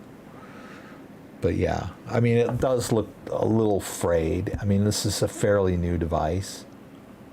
I mean, that might be a deal breaker for some people, but not for me. It still functions. Yeah, I don't know. Oops, sorry. Let's see. The edge is cracked. Okay, it's not cracked. I don't know. I wouldn't call that cracked. I'd call it a little frayed. Can we look at that again? All right. Cracked? I don't know. Oh, are you talking about the metal being cracked? I mean, I don't know. I haven't been out like throwing it across the street or anything.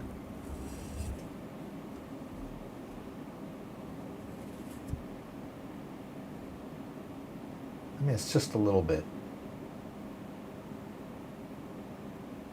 I mean, it's not falling apart or anything.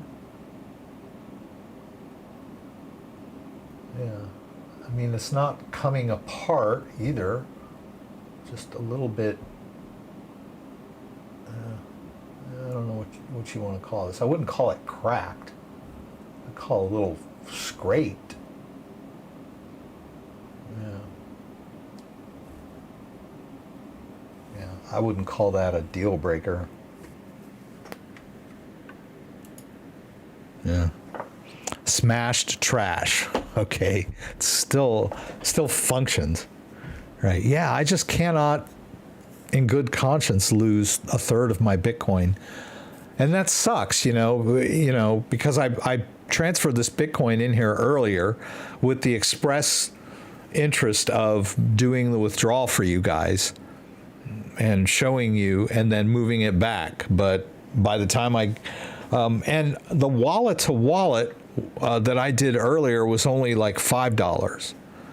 So when I moved it from my wallet, it only wanted like $5. Let me show you what I mean. Well, it's going to be different now because it's a different amount. But yeah, if I wanted to send it to that address, we wanted to send it all. That's $9 out of 18. But I mean, earlier I did like $100 and it was only $5.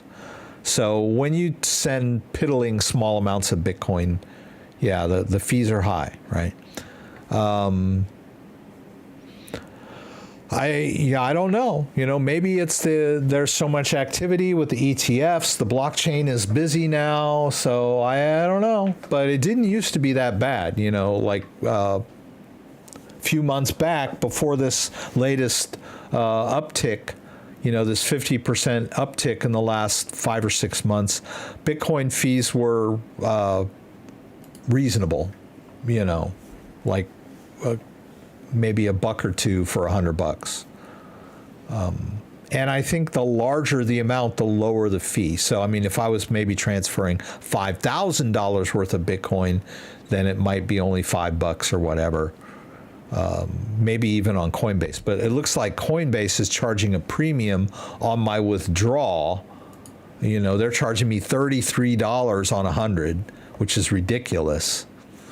And as far as I know, Bitcoin withdrawal fees on Coinbase fluctuate. I know that on on Binance US, I think they had a flat Bitcoin fee of like 0.0001 or something. So it was like, you know, on small amounts, it was ridiculous. Yes, Lightning Network would be the solution to that. If the only problem with the Lightning Network is it's a little pricey to get your Bitcoin into the Lightning node and then back out of it if you were going to cash out or whatever. So, going in and out of the Bitcoin Lightning Network can be a little pricey, but once you get it in there, you're good to go, right? So if you have a Lightning compatible wallet, you open a channel, move your Bitcoin in there, and then, the fees are cheap. You can buy stuff and, coffee or whatever, whoever accepts your, Bitcoin Lightning address. Should we crack the like button? I don't know. Should crack it. Smash trash now, LOL. Did you see him in that sexy Bitcoin suit? Yeah. Oh, yeah. I think Kenny was asking about the icon. Oh, wait, this is the wrong icon. Let's go back. The one from tonight was I'm trying. This is the Jupiter DEX uses teal and orange because of the Jupiter. So I did have some early attempts at this.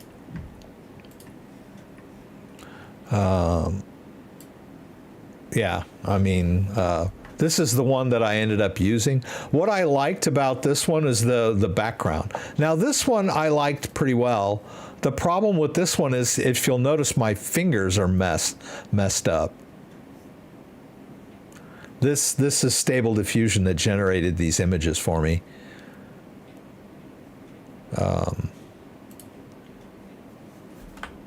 Yeah, I mean, look at my fingers are like way whacked out. I've got like 10 fingers on this hand, but the face is cool.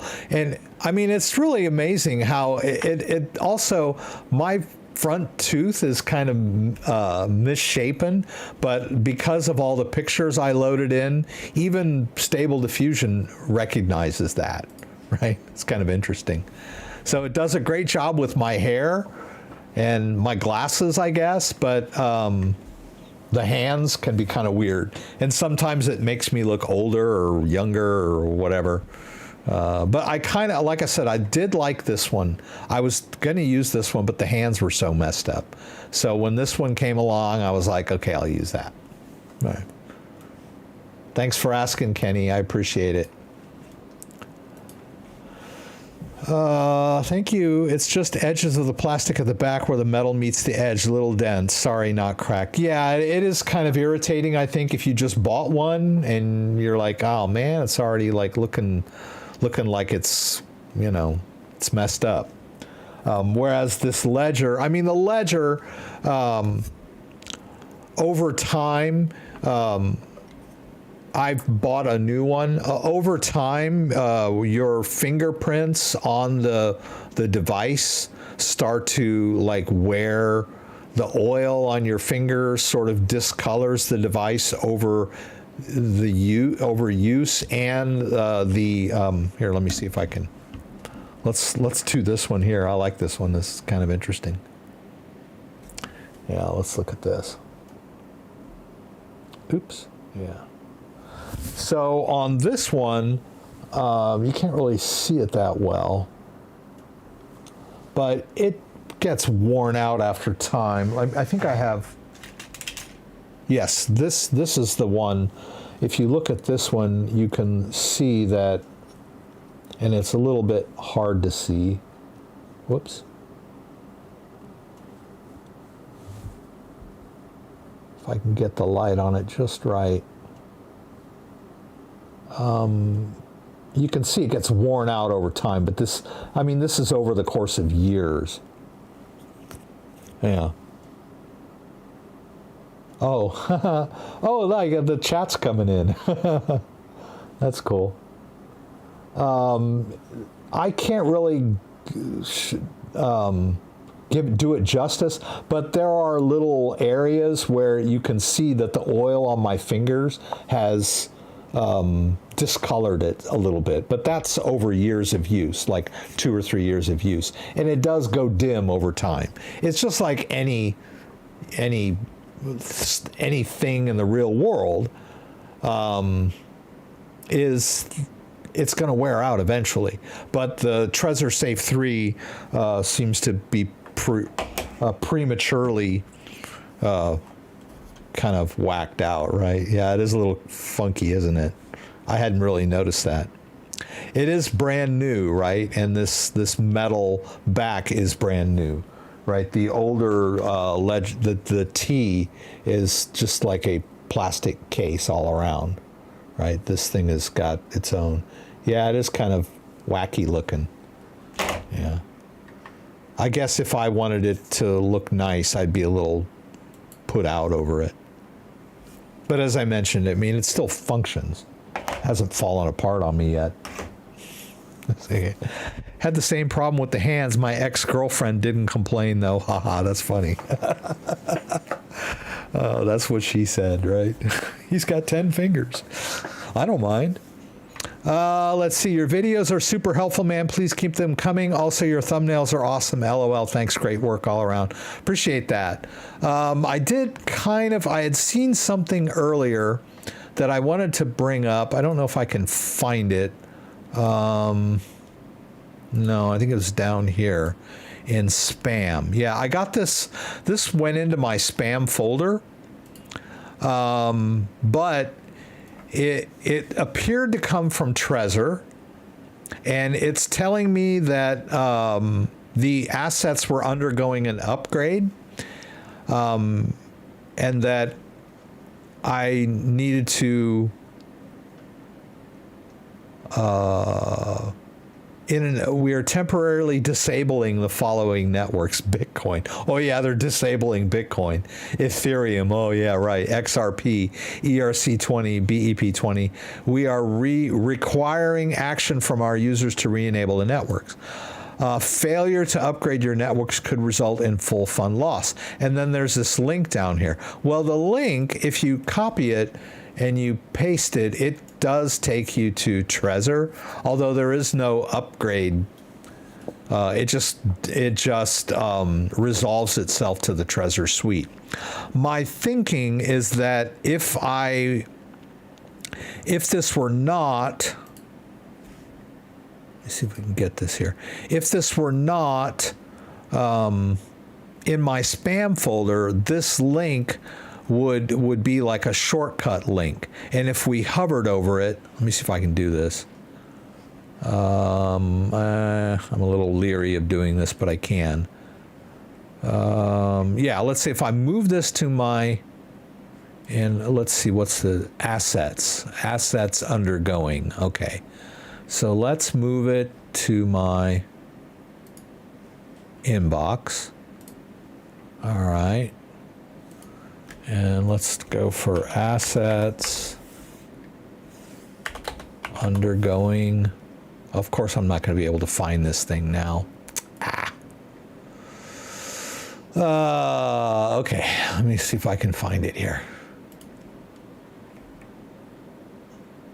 Didn't it say Trezor? Let me see here. Trezor.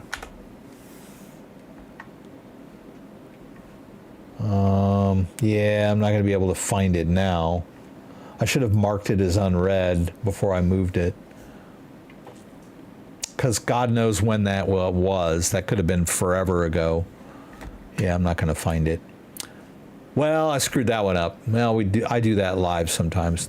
That, I think if that email was in my inbox and it was not marked as spam, that link that was linked to Trezor, if I actually clicked it in the email, would have taken me to a different site where they would ask me to update and then eventually ask for my seed phrase.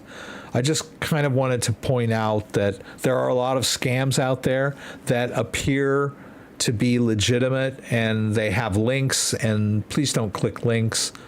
And don't click the links, and then first and foremost, above all else, never type in your seed phrase, because that's generally what they're trying to do is trick you into typing in your seed phrase. So just clicking the link, taking you to the faux site is not going to compromise your wallet, maybe not advisable, but It's when you type in your seed phrase that you get into trouble. Yes, and yeah, they're getting much more sophisticated, so you have to really be careful with those. Next time, can you trim the picture and cut out crazy looking hand with 10 fingers? Yeah, I could have, yeah. But I thought that the hand looked good, you know, if the hand had been, and I could have gone into Photoshop and erased the extra fingers, but that's a little tedious. I've done that. Where there was where my hand had 5 fingers, you know, a thumb and 5 fingers, I was able to go in and erase one of the fingers on one of the thumbnails. But like that was kind of blurry and like all the fingers were sort of melded together. So I could have fixed it. And you know. When is the ledger stacks coming? No one knows. It's like, I don't know when. It's like the rapture, right? When is the rapture? I remember when I was a kid, there were guys, I grew up in Texas, and there were a lot of like fundamentalists, and they were telling me that like Jesus will come when no one knows, right? So if you say he'll be here in 5 minutes, there's no way he'll be here in 5 minutes because he'll only come when nobody knows. It was like this logical conundrum, right? And that's sort of the way I'm thinking about stacks right now. No, the stacks will come like a thief in the night and no one will know. Let's see, ledger stacks. Ledger. Come on, Rex. Yeah. Yeah, no one will know when the ledger stacks comes. Now, it's funny, when they first debuted this, you could pre-order it, but now they won't even let you pre-order it, right? There is no indication whatsoever from anywhere, from anybody, when this thing will be available. I had reviewed a cool little wallet. Let's go over to this thing, since we got this camera up and running. There's a really cool wallet that I reviewed not too long ago called the Secure X, and this little display up here is an e-ink display. Let me see if this thing has any juice. Yeah, this display is really cool.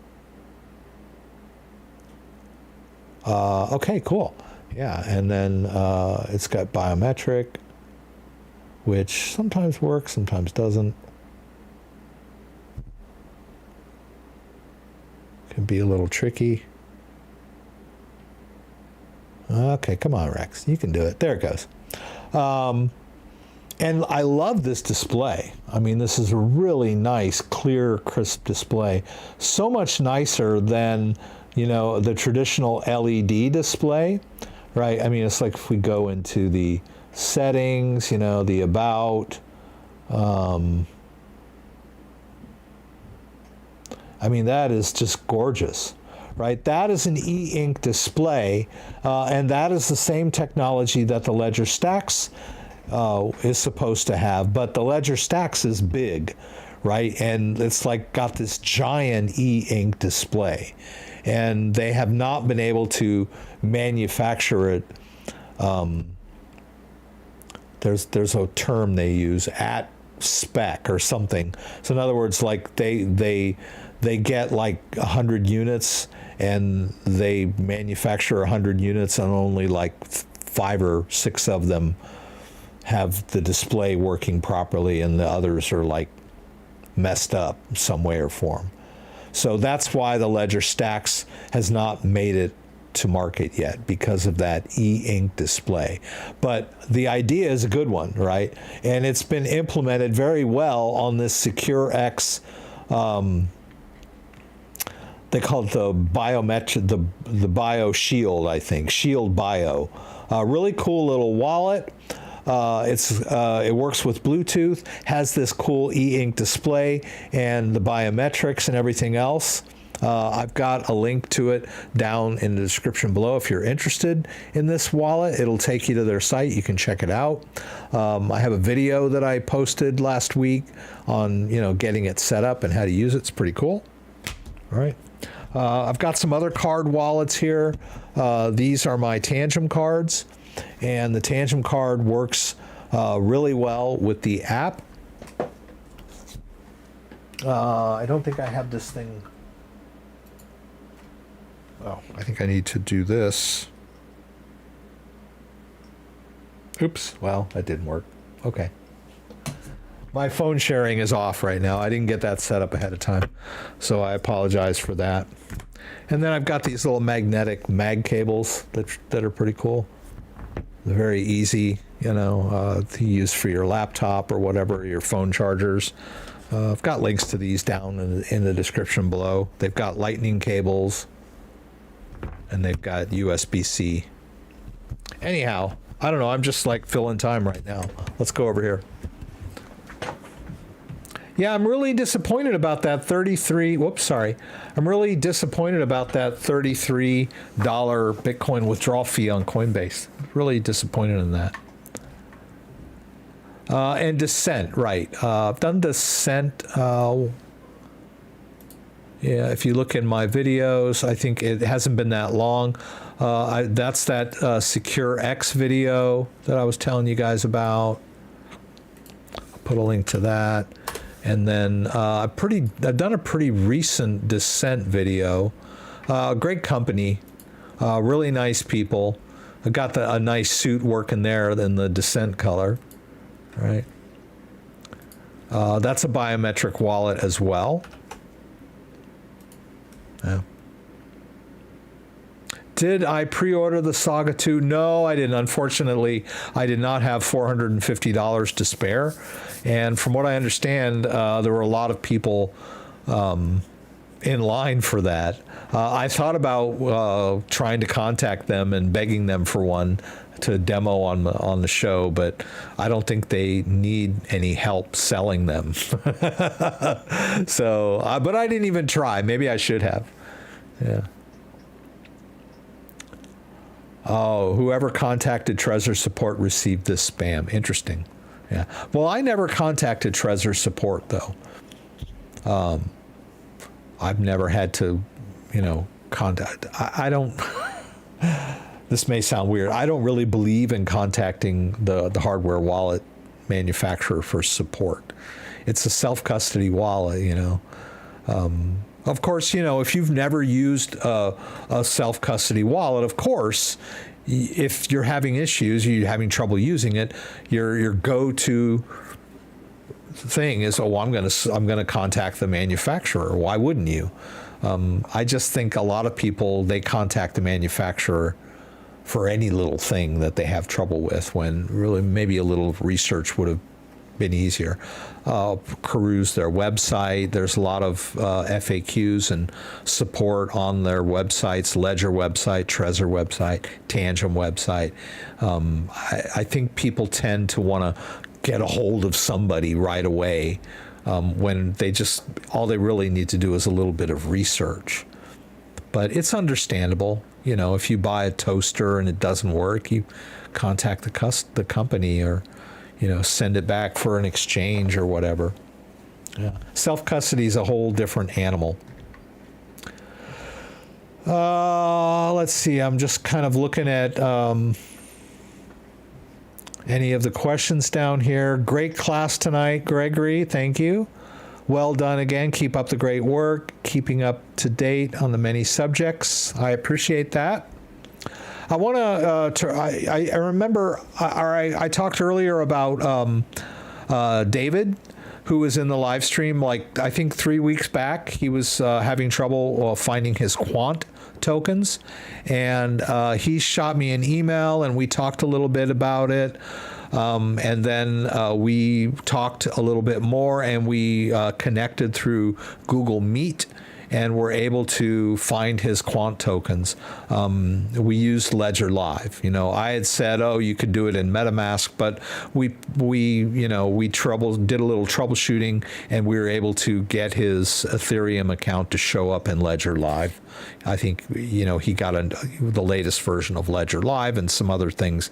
We were able to get him up to speed and access to his quant tokens. So if you guys have any questions and burning questions and I don't get to them here in the live stream, please shoot me an email, thecryptodad@gmail.com. and I'd be happy to help you out. If you want to schedule a session with me, that's, I'm willing to do that, as a service, if you want to pay me for that. But I'm perfectly willing to go back and forth through email. If it's just a snag you need to get through, I'm not going to charge you for that. But I mean, if you really want, like a one-on-one walkthrough, I'm willing to set up, a consulting session for you if you're interested.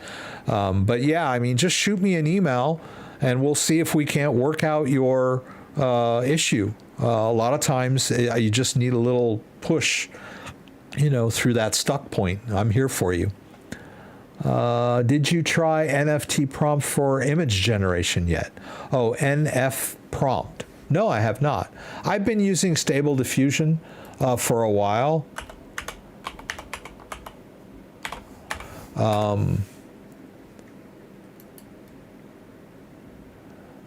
That's interesting.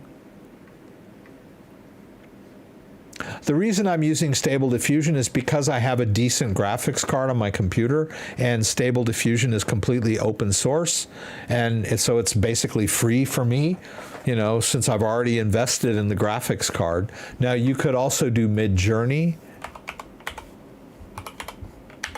and this, you can use Mid-Journey to do, pardon me, to generate AI images. Now, but you have to use Mid-Journey in conjunction with Discord. So you kind of have to be a little tech savvy to do it, and you have to pay them. There's another one, Leonardo.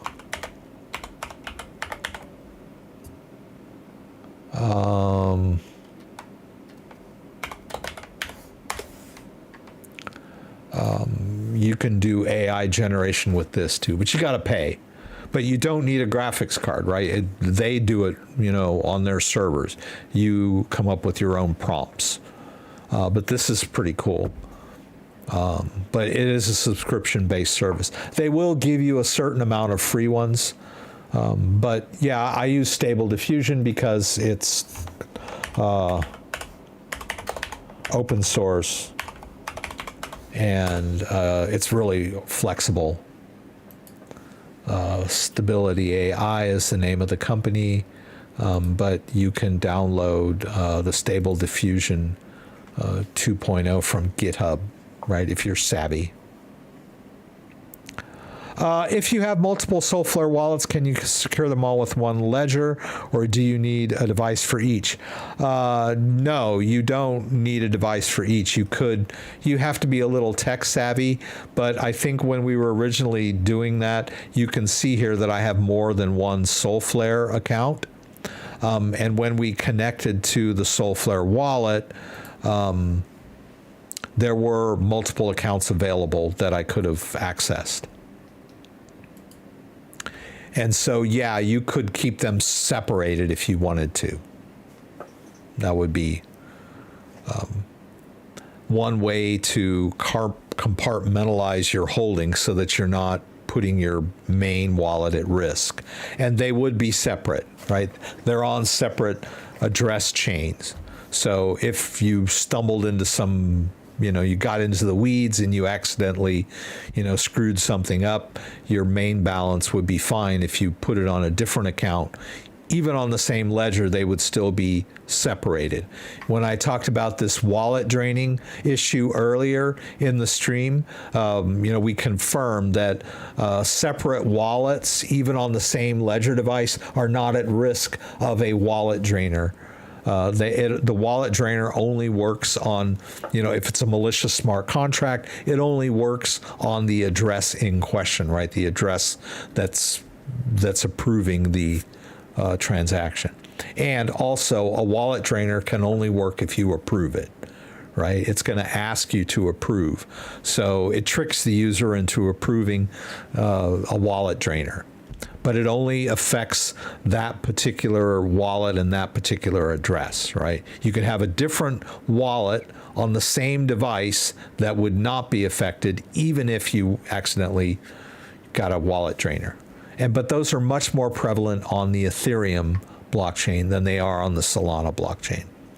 But who knows, right? All right, I'm going to go ahead and check out, guys. I appreciate you being here tonight.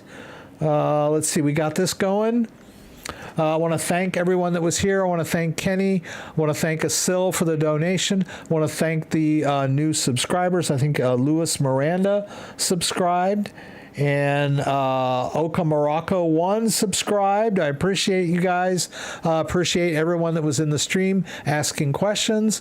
Thanks for Scott being here. Thanks for my moderators, JDO and Dan. Thank you guys for being here. As always, I appreciate you guys. And if you like this video, give me a thumbs up. If you'd like to subscribe to my channel, I would appreciate it. When you subscribe, there's a little bell that you can click that will allow you to be alerted whenever I post new content. Also, remember, we do this every Saturday at 6 p.m. Eastern Standard Time. Join me again for the live stream from Michigan. And don't forget to check out my Wednesday live stream, which I usually do somewhere between 10 and 12 on Wednesday morning Eastern Standard Time. For those of you who that Saturday is a little bit inconvenient. So, and then check my channel for new content. I'm always posting new how-to videos. All right. So everybody have